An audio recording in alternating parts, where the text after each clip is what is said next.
AK Singh और आज फिर हम अपने उत्तराखंड टेट की तैयारी करेंगे।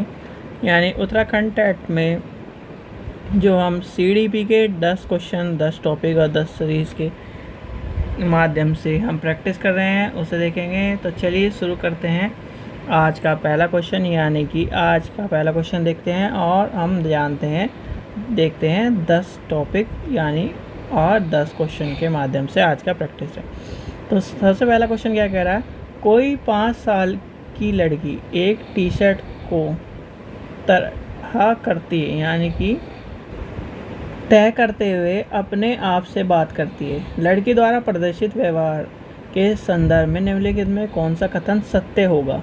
तो सत्य बता रहा है यानी कि तय करते हुए क्या कर रही है, वो कर रही है कहीं ना कहीं जीन पियाजे के इसमें अहम केंद्रित भाषा को कहा गया। यानी कि वो अपने आप को क्या कर रही है, बात कर रही है। और वाइगोत्स्की की व्याख्या यानी कि बच्चे के द्वारा निजी भाषा के अपने क्रियाओं को नियमित करने के लिए प्रयास करने के रूप में कहना है। यानी कि ऑप्शन नंबर 1 हो जाएगा। ठीक है, चलिए आगे चलते हैं। क्वेश्चन नंबर 22 देखते हैं। लिंग है तो क्या है ये है एक सामाजिक संरचना है। ठीक है, सामाजिक संरचना है और इसमें बच्चे पता है बहुत बार ये कर देते हैं कि ये क्या है, शारीरिक संरचना है तो या फिर जैविक सत्ता है। तो कहीं ना कहीं इस चीज़ का ध्यान रखना, आपका लिंग है एक सामाजिक संरचना है। ठीक है, चलिए नेक्स्ट क्वेश्चन देखते हैं। नेक्स्ट क्वेश्चन क्या कह रहा है, क्वेश्चन नंबर 3 क्या कह रहा है, वाइगोत्स्की के सामाजिक संरचना सिद्धांत के सदृढ़ विश्वास रखने वाले शिक्षक के नाते आप अपने बच्चे के आकलन के लिए निम्नलिखित में से किस विधि का वरीयता देंगे। तो किस की वरीयता देंगे, हम कहेंगे यानी कि सहयोग प्रोजेक्ट, यानी कि सहयोगी प्रोजेक्ट की बात करेंगे। यानी कि आपका हो जाएगा ऑप्शन नंबर 4। क्वेश्चन नंबर 4 देखते हैं। क्वेश्चन नंबर 4 क्या कह रहा है, अपनी कक्षा में व्यक्तिगत भिन्नताओं से निपटने के लिए शिक्षक को क्या चाहिए कि बच्चों से बातचीत करे और उनके दृष्टिकोणों को महत्व दे। यानी कि उनकी बातों को समझे, उनको चीज़ों को समझे, उनसे बात करे। उनके क्या है, जब फ्रैंकली होंगे तब आपको अपनी बातें भी बताएंगी। तो इसलिए कहीं ना कहीं कहा जाता है कि छोटे बच्चों के साथ फ्रैंकली तरह से चलना पड़ता है हमें। क्वेश्चन नंबर 5 देखते हैं। आकलन उद्देश्यपूर्ण होते हैं यदि इससे विद्यार्थियों और शिक्षकों के प्रतिपृष्ठ यानी फीडबैक प्राप्त हों। ठीक है, तो इस चीज़ का आपको पता होना चाहिए।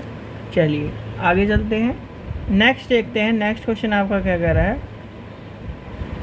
क्वेश्चन नंबर 6 क्या कह रहा है, राष्ट्रीय पाठ्यचर्या रूपरेखा यानी NCF 2005 के अनुसार शिक्षक की भूमिका है। तो यह क्या है, सुविधाता, यानी कि ऑप्शन नंबर 3 हो जाएगा। क्वेश्चन नंबर 7 कह रहा है, अनुसंधान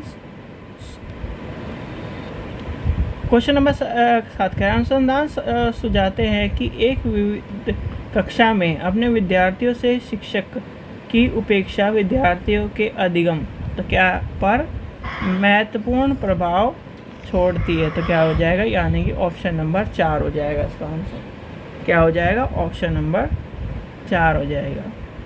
क्वेश्चन नंबर 8 देखते हैं।